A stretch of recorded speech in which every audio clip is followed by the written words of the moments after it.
This was life-changing for me. I didn't know if I would ever get any of my life back.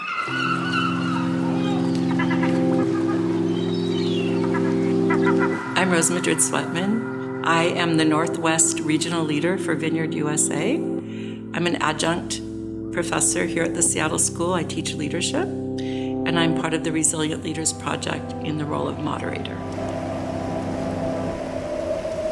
In May of 2015, I was the lead pastor of a local church here in the area, and we were discerning a different sort of track that we felt the invitation of the Spirit to go on when we went into a time of great turmoil. There was a lot of betrayal from people that were very close to me, and it just sent myself and our church into a year of absolute stress and chaos. From May of 2015 till January of 2016, it was unrelenting, everyday stress. So in April of 2016, I landed in the hospital, barely able to breathe, wondering what was wrong with me, when they discovered that half of my heart was gone.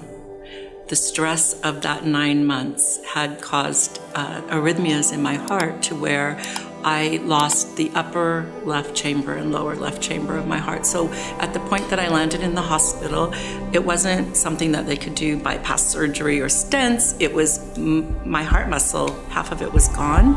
They diagnosed me with congestive heart failure and a diagnosis of broken heart syndrome.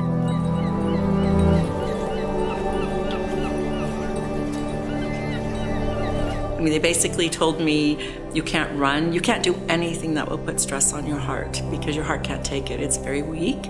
So my cardiologist disabled me from pastoring, said I could not do anything that would put stress on my heart. My function was so low, I lost all concentration. I couldn't watch TV, I couldn't watch a movie, I couldn't read. So in that time of recovery, my practice became coloring. I never colored since I was a little girl, and someone brought me adult coloring books and pencils and pens. So I began to color like 4 to 6 hours a day. I had dear friends that listened to me cry and rant and cry and rant, and have a really good therapist. And I remember asking him, how am I going to know when I'm getting past the trauma of all that's happened, both to the church, to me, to my body? And this was his advice. He said, when the shit of what you went through turns into fertilizer for new life, you know you're getting beyond it. You're going to be able to tell the story without being enraged. That'll be a sign to you. You'll be able to tell the story without sobbing. It always is going to be sad because there was so much loss, but you won't be sobbing. Well, as the months went by, every 2 months I would go in for an echocardiogram. And every time I went in, I improved a little more. And when I got to 35%, my cardiologists were like, unbelievable. We really did not think this was possible.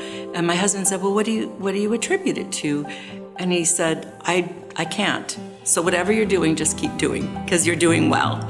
And so in August of 2017, I went in I'd had a whole bunch of prayer, and I felt something shift in my body. I really did. And I went in, had an echocardiogram. Basically, my heart was at 55%, which is really quite miraculous for my condition. I think resilience for me has always been having a community of people around me that will tell me the truth, that will love me and hold me accountable to who I say I want to be, who I say God's created me to be.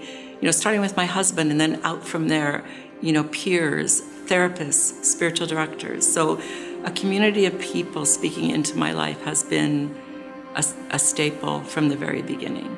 The first thing that points to resilience is grounding myself in the love of God. I had no idea if I would ever have a life again, that my life was pretty much over, and discerning if I only have 20% heart function and can barely have energy to do anything, what will my life be about? But even in that, I had hope. So for me, that's the starting place of resilience is, yeah, did I have questions? Like, God, how did you let this happen? Did I get mad at God? Like, oh my gosh, yes. But underneath all of that was a deep knowing, sort of like the psalmist, like ranting, and then at the end saying, but yet I will trust in you. When I was invited to be a part of the project and the role of moderator, I really wasn't sure what all I was saying yes to. But as I've gone through this year being part of it, it has so surprised me because I find it still forming my own leadership. The team that I work with has become a team, like a learning group for me, a group of peers where we're learning together as well with the cohort. Like, it's very reciprocal, the way that the cohort works with the team, coming alongside. We're having to grow in ways ourselves that we're asking them to grow in. And we can't just teach them and say, this is what you do, like we're the experts, because we're really not. We're all still in our own lifelong learning journey into leadership and learning the practices that can help us grow through tough times as well as the good times. And so for me, it has just been amazing, and I would recommend it to any leader. Is that good?